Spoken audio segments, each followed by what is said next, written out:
जय हिंद साथियों। तो चलिए हम जो है पिछला वीडियो जो बनाए थे सेट नंबर 23 का, उसमें थोड़ा सा क्या हो गया था, कट हो गया था। पूरा वीडियो का सेट नहीं बन पाया था, कट हो गया था। तो ये कुछ क्वेश्चन बच गया है, यहाँ पे इस वीडियो में हम जो इसको कवर कर देते हैं।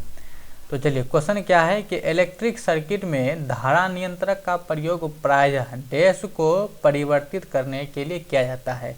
इलेक्ट्रिक सर्किट यानी कि विद्युत परिपथ में हम धारा नियंत्रण के लिए जो है ना, धारा नियंत्रण का प्रयोग किसको परिवर्तन के लिए करते हैं? तो ये हमारा हो जाएगा आंसर, प्रतिरोध को परिवर्तित करने के लिए जो है हम धारा नियंत्रक का उपयोग करते हैं।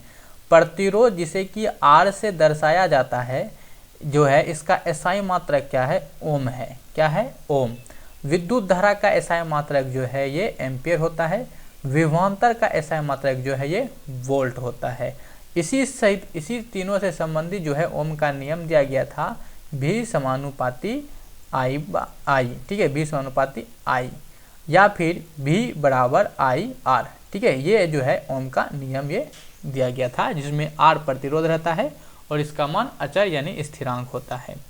चलिए, यहाँ पे हमारे सामने क्वेश्चन है कि डैश समूह 17 का सबसे कम अभिक्रियाशील मूल तत्व है, यानी कि जो वर्ग 17 है इसका सबसे कम क्रियाशील जो है वो कौन सा तत्व है? तो वर्ग 17 यहाँ आप पीरियोडिक टेबल देख रहे हैं, तो वर्ग 17 कहाँ मिलेगा? तो ये जो है हमारा वर्ग 17 है। तो यहीं पे वर्ग 17 में सबसे कम अभिक्रियाशील कौन होगा? तो इसके सबसे नीचे में जो होगा, यानी कि यहाँ पे आप देख सकते हैं ऑप्शन के हिसाब से हमारा क्या हो जाएगा?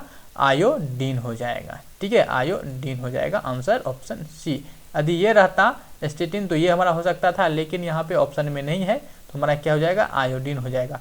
सबसे अधिक जो विद्युत ऋणात्मक होता है इस वर्ग 17 में, वो हमारा कौन होता है? फ्लोरीन होता है।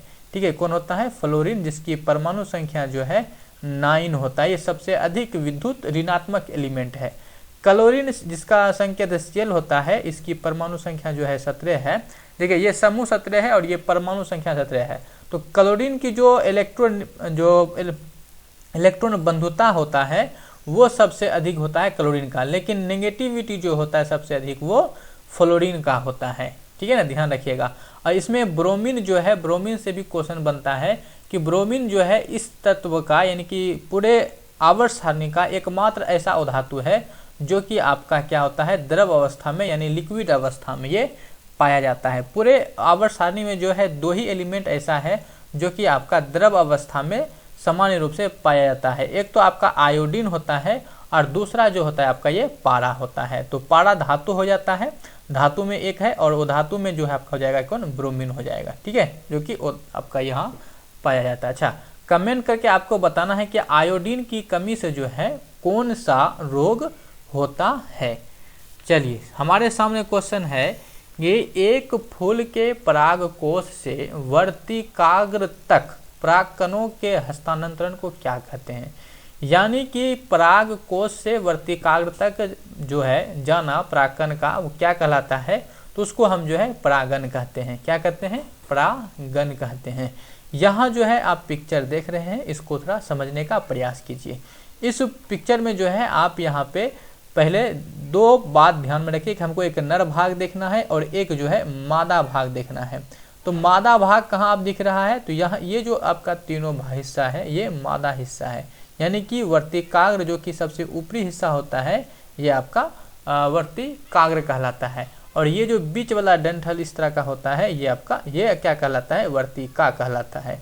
और ये जो आपका नीचे वाला हिस्सा हो जाता है ये आपका अंडाशय कहलाता है। इसी के अंदर जो होता है बीजांड होता है, और यहीं पे जो परागन के बाद जो निषेचन की क्रिया होता है वो इसी अंडाशय में ही होता है। और अंडाशय से जिस फल का जो फल बनता है उसको हम सत्य फल कहते हैं।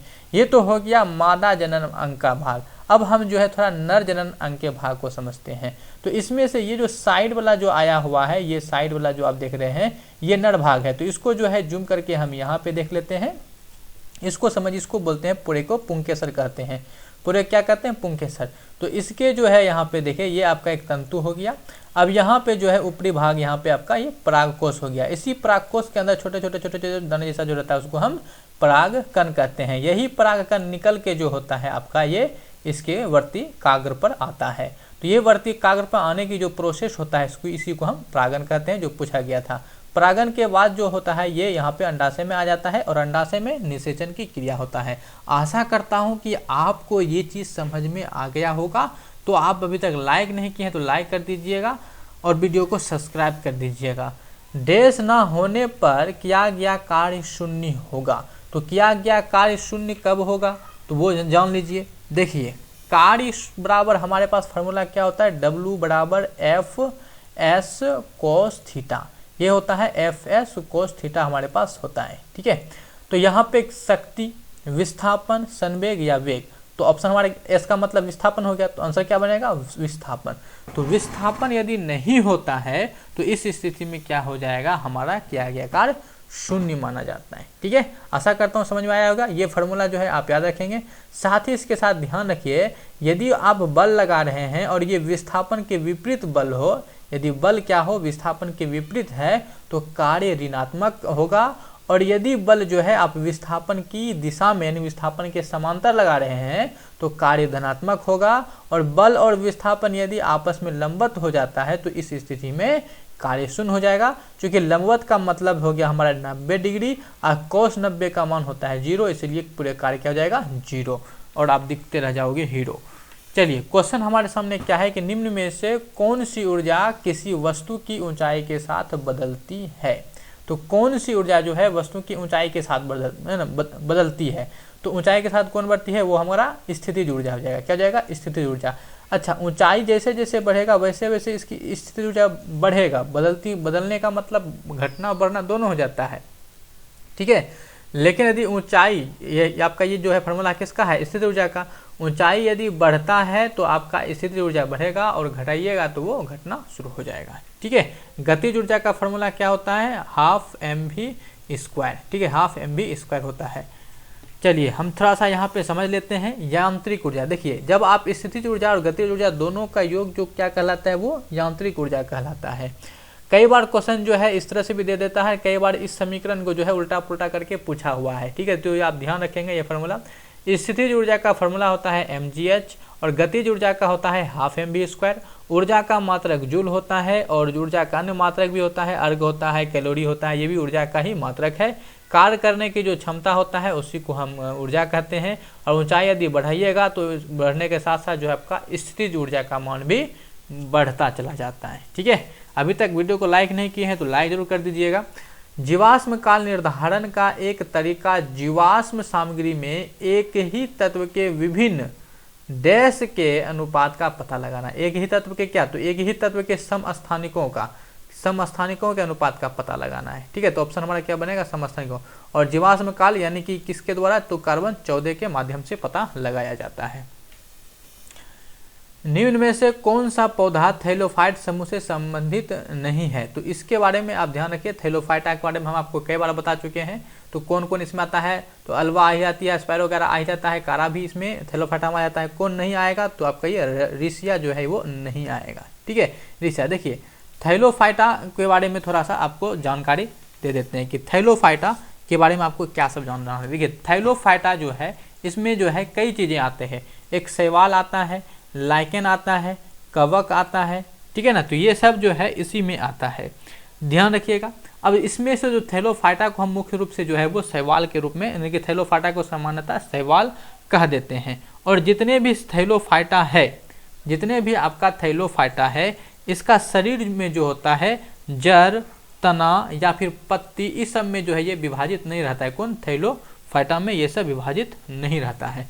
आपको कमेंट करके बताना है थैलोफाइटा जो है ये पादप का कौन से वर्ग में आता है। चलिए क्वेश्चन हमारे सामने है कि निम्नलिखित में से कौन सा उत्तक जड़ों में खाद्य पदार्थों का परिसंचरण करता है। किसके, खाद्य पदार्थों का परिसंचरण किसके द्वारा किया जाता है, तो ये फ्लोएम उत्तक के द्वारा किया जाता है। जाइलम उत्तक के द्वारा क्या किया जाता है, तो जल का जो है संचालन या परिसंचरण जल का वो जाइलम उत्तक के द्वारा किया जाता है, जबकि खाद्य पदार्थों का फ्लोएम उत्तक के द्वारा किया जाता है। ठीक है, तो इस प्रकार से जो हमारे जो है सेट नंबर 23 में जो बच गया था उस सेट नंबर 23 का हमने यहाँ पे थोड़ा पूरा कर लिया। इसके बाद हम नेक्स्ट वीडियो सेट नंबर गणित की क्लास 14 लाएंगे, जिसमें कि हम और भी क्वेश्चन देखेंगे और आपके लिए बहुत ही ज़्यादा इंपॉर्टेंट रहेगा।